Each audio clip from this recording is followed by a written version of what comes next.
2023 December 3 తారీఖు నాడు అధికారం నుంచి ప్రధాన ప్రతిపక్ష పార్టీ స్టేచర్ ఇచ్చారు. ప్రతిపక్ష పార్టీ స్టేచర్ అది మీ పార్టీకి.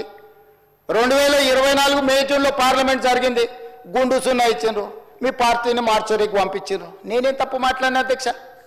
ఏమన్నా నేను? ఆనాడు మీరు అధికారంలో ఉన్నారు, స్టేచర్ ఉండే, తర్వాత ప్రతిపక్షం స్టేచర్ పడిపోయింది, ఆ తర్వాత గుండు సున్నా వచ్చి 8 డిపాజిట్లు పోయినాక మార్చరీలకు పోయిందని అన్న అధ్యక్ష. నేనేమన్నా అధ్యక్ష? అందులో తప్పేముంది అధ్యక్ష?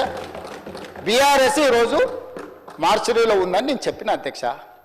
దాన్ని ఒక వ్యక్తిని అన్నట్టుగాను, పెద్ద ఆయన్ని చంద్రశేఖరరావు గారు నేను అన్నట్టుగా హరీష్ రావు గారు, కేటీఆర్ గారు చిత్రీకరిస్తున్నారు అధ్యక్ష. అంత కుత్సిత స్వభావం నాకు లేదు అధ్యక్ష. చంద్రశేఖరరావు గారి దగ్గర ఉన్న కుర్చీని 4 కోట్ల తెలంగాణ ప్రజలు గుంజుకొని నన్ను తెచ్చి ఇక్కడ కూర్చోబెట్టారు అధ్యక్ష. ఇంకేముంది అధ్యక్ష చంద్రశేఖరరావు గారి దగ్గర నేను తీసుకోవడానికి? వారి దగ్గర ఉన్నది ప్రధాన ప్రతిపక్ష హోదా.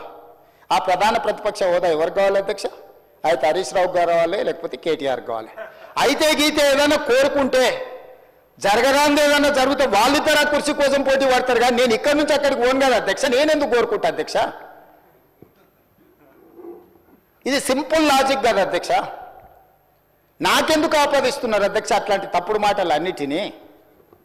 నేను అట్లా కోరుకుంటలేను అధ్యక్ష. 100 సంవత్సరాలు ఆయురారోగ్యాలతో చంద్రశేఖరరావు గారు ఉండాలి, వారు ఆ ప్రతిపక్షంలో అట్లనే ఉండాలి, నేను ఇక్కడనే ఉండాలి, వారు సూచనలు చేస్తూనే ఉండాలి, నేను మంచి పరిపాలన అందిస్తూనే ఉండాలి, మా ఆర్థిక మంత్రి గారు మాకు నిధులు అందిస్తూనే ఉండాలి అధ్యక్ష. ఇది మా ఆలోచన అధ్యక్ష, ఇది మా భవిష్యత్ కార్యాచరణ. నేనెందుకు కోరుకుంటా అధ్యక్ష? నాకెందుకు? వాళ్ళు సరిపోను అన్నట్టు మళ్ళీ నేను కావాలా?